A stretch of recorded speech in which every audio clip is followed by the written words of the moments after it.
From Hollywood, it's time now for Bob Bailey as...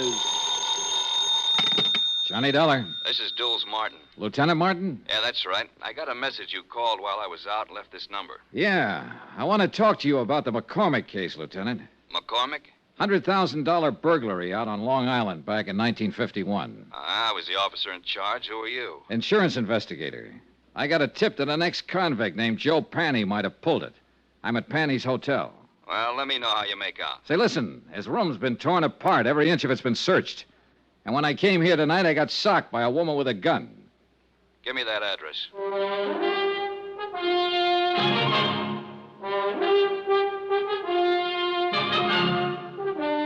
Tonight and every weekday night, Bob Bailey in the transcribed adventures of the man with the action-packed expense account. America's fabulous freelance insurance investigator. Yours truly, Johnny Dollar.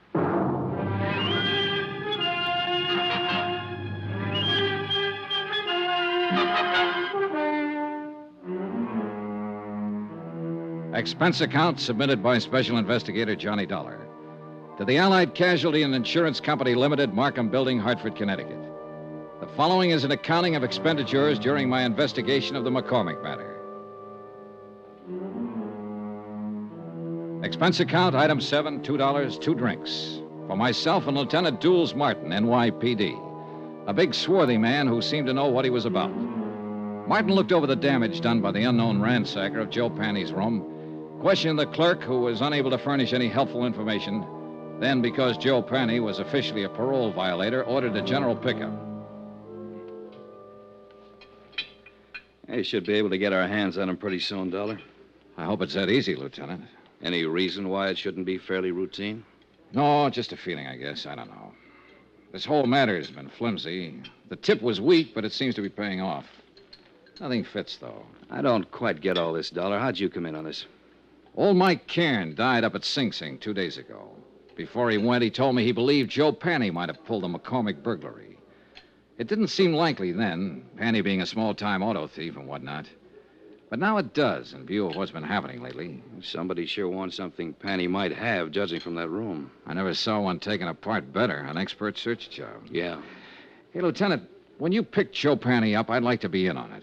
He's my only lead in this case, and I want to talk to him again. And that's not asking too much. Now, Dollar, about this woman you saw. Pretty, about 30, dark hair, good dresser, wore a silver mink stole. The gun she socked me with was a little one, a 25 or maybe 32 automatic. Mm-hmm. You think she might have done the searching in Joe's room? What do you think? She was flustered and upset when I bumped into her, anxious to get away from the place. And, of course, the gun in her hand. Yeah. She sound familiar to you in this neighborhood? No. Could be anybody. Yeah. Well, that's about it, Lieutenant. Yeah? No, I got it. Oh, thanks. I suppose you talked to McCormack, got the full story of the burglary from him. Almost first thing, yeah. Well, I remember him when it first happened. Nice enough, but strange, I thought. This business about somebody phoning the parole office ahead of you to get Joe Panny's address, that stops me, though. That's hard to figure. You sure you're telling me everything? Sure, I'm sure. That part sounds crazy. Not if somebody knew I was looking for him, wanted to get him first. But who? How should I know? Well, we'll see what we will see. Can I drop you anywhere? No, thanks. I'll walk. You let me know when you pick him up. Sure.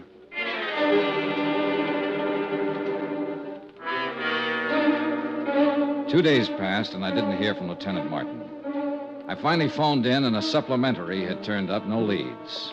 Martin had men watching Joe's hotel. His former friends and acquaintances were being checked. Meanwhile, I decided to try and find out who the dark woman in the first stole had been.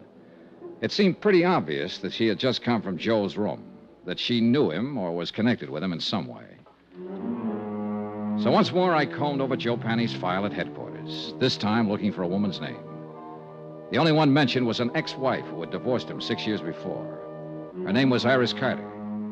At the Bureau of Vital Statistics, the marriage certificate and record of divorce proceedings gave me a composite picture of an unhappy and turbulent 3-year marriage. It also gave me a general description of Iris Carter that could very well fit the woman I'd seen briefly in the hallway outside Joe Panny's hotel room. There was a 6-year-old address to start on. Eunice? Is that you, Eunice? I said, is that you, Eunice? No, ma'am, I'm not Eunice. Oh, no, you sure ain't. You seen her? I don't know. I really don't know her. Oh. Well, what do you want? I'd like to talk to the manager. I want some information. What's your name? Johnny Dollar. What kind of information are you looking for? Are you the manager? Yes, sir, I am. Well, I'm trying to locate a woman named Iris Carter. She might have used the name Iris Panny. She was married once to a man named Joe Panny. Lived here about 6 years ago. Were you here then? I was. Did you know her? I did. Did you know him? Yeah. He went to jail. Does she live here now? She don't. Do you have any idea where I can find her? I don't. Well, do you happen to know if she ever Why worked do you want or... her? Just to talk to her. When did she move out? Oh, long time ago. 5 years, maybe. Uh-huh. What's your business? Insurance. Oh. Well, what's up? Oh, nobody around here buys insurance. Well, we don't have to go into that. If you can think of any place I might get a line on her, I'd appreciate it.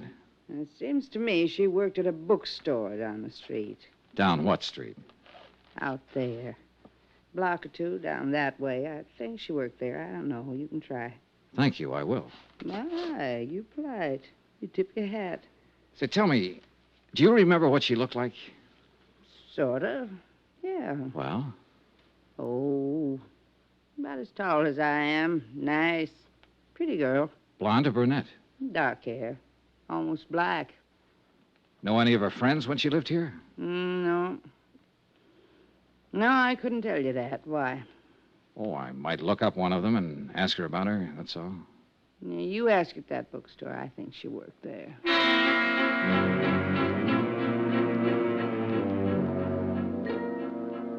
The bookstore Iris Carter Panny had worked in was as dismal as the neighborhood. The proprietor, a Mrs. Olds, yielded a little more helpful information than Iris Carter's former landlady. Yes, Iris had worked there for about 6 months. She'd quit almost 5 years before. No, she didn't know where to find her.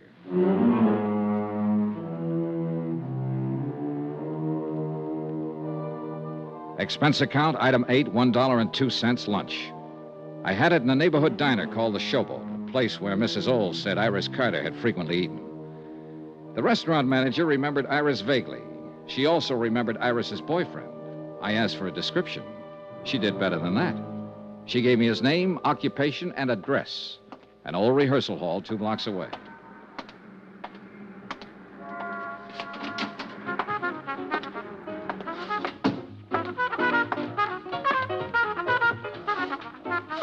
The 5-man combo working there was really putting it out. Yeah, and the minute I saw him, I knew the boy wearing the trumpet was the one I was looking for. Just good looking and smooth enough to go with a girl Iris Carter sounded like. Smooth trumpet, too. Okay, guys. Take 5.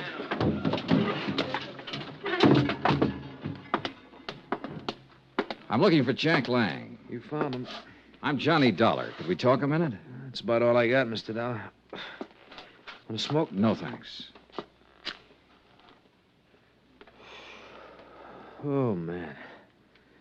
Gets real tired out about this time of day. Yeah, imagine it does. The way you put it out. Well, everybody to his own racket. What's yours? Insurance investigator. Okay. Now what? Well, I've been asking around the neighborhood, and they tell me you once knew a girl named Iris Carter, or Iris Panny. Iris Carter. Go on. I'd like to find her and talk to her, and I thought you might be able to help me. Go on. I want to talk to her ex-husband most of all. I thought somehow she might know where to find him these days. He's in the can. He was released 3 weeks ago. No? Any ideas? No. I thought finding her might be a shortcut to him. I wouldn't think so. They were all washed up when I knew her. When was that? 5 years ago. She hadn't seen him for over a year then. Uh-huh. She didn't have much use for him. I don't blame her. How long did you know her? No. We went together for a while she worked at some crummy bookstore. Then she moved away, and I didn't see her after that. I think she said something about going back to Ohio. You think? I don't remember offhand. Well, let me put it this way. As far as I know, she's in no trouble.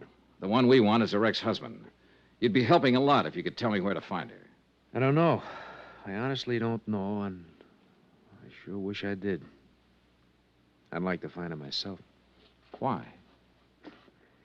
Well, when she went with me, wasn't any good. I think she just walked out because she was tired of losers. Sick up to here, you know what I mean? Can't blame her. He gave her a pretty bad time. I didn't do much better. But now I got something. It's just a little 5-piece outfit. Not much, but something. I'd like to show it to her and say, Iris, this is mine. You kind of had it bad, huh? Bad as a guy like me can get it. I know I'll probably never see her again as long as I live, but... boy, if another one like her ever shows up, I'm gonna be ready, Dad. Ever see her? No, she must have been something. Here. Take a look. Nice, huh? Yeah. I take it back. What back? About seeing her. I've seen her. When? Where? 2 nights ago in the hallway outside Joe Panny's room. You sure? I'm sure. She hit me with a gun before she left. The picture he had flipped out of his wallet was old and well thumbed. It showed a sultry kind of face that could have been 20 or 30 or 40. A wide, frank, smiling, happy mouth. Not the kind of girl I would imagine could ever be married to a Joe Penny. But there was no doubt about it. She had been married to him, and I had seen her. On my way back to the hotel, I dropped in to check with Lieutenant Martin. Hi. Hi. Doing any good? Any lead on Joe Penny? Nothing so far. This may take longer than I thought at first. Well, I've been out looking for his ex-wife. I didn't find her, but I found a few people who knew her. She was the one at his hotel the other night. Name's Iris Carter. You sure? Positive. I saw her picture. We better try to pick her up, too. I'll put it out right away. Fine. Well, I'll keep in touch. Oh, wait a minute. Don't go. Huh? We had some action here today. Sit down. Thanks. Julian McCormack called up, reported you. He said you came out there bothering him a couple days ago. He said he doesn't want to be bothered. Well, I only talked to him to get his story on the burglary. And I told him as long as you didn't break the law, there was nothing we could do to stop you from investigating. But he didn't like it. He seemed perfectly willing to cooperate with me when I talked to him before. Yeah, well, sometime these rich... Excuse me. Martin here. That's right. Well, how long ago? Okay. Well, they found your boy, Joe Penny. What? Yeah. He's on his way to the morgue. Harbor Patrol picked up his body a couple of hours ago, loaded down with slugs. Some case. And that ain't all, Johnny. Huh? His feet were burnt.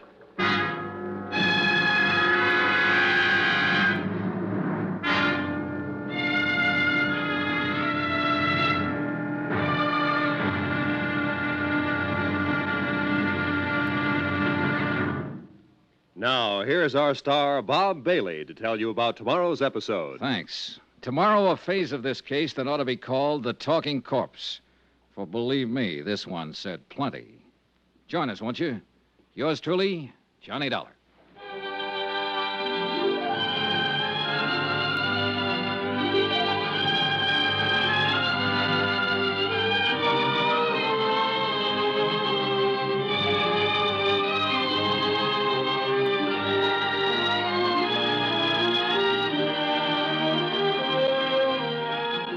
Yours truly, Johnny Dollar, is transcribed in Hollywood. Written by John Dawson, the entire production is under the direction of Jack Johnstone. Be sure to join us tomorrow night, same time and station, for the next exciting episode of Yours truly, Johnny Dollar. Roy Rowan speaking.